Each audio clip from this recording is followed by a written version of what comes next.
Franklin County needed 2 days to clean up from Thursday's snowstorm. 22 News reporter Mike Mascadrelli joins us from our Franklin County Bureau, where residents spent another day digging out and the kids got 2 days off from school. That's right, Barry. Students are enjoying a 4-day weekend in Franklin County thanks to Thursday's snowstorm.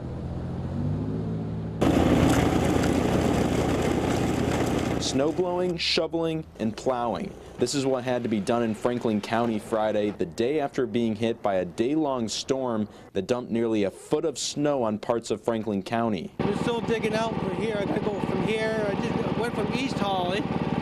Now I'm here, then I gotta go up Route 2 and do all the shovel up there.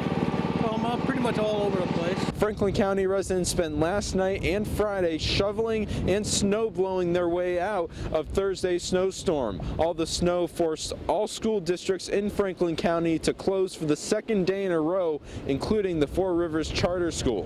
One of their students spent the day off on the slopes at Berkshire East in Charlemont. We just came out of break, so I'm not really needing the extra break, but I'm here because there's a new storm that appeared, and I want to check out what Berkshire East has to offer. The winds were gusting Friday and are expected to remain strong through the weekend with below zero temperatures in the forecast. Some people deal with the cold better than others. There's no doubt it was just freezing, but I love winter and I love the snow and I can't wait to go skiing.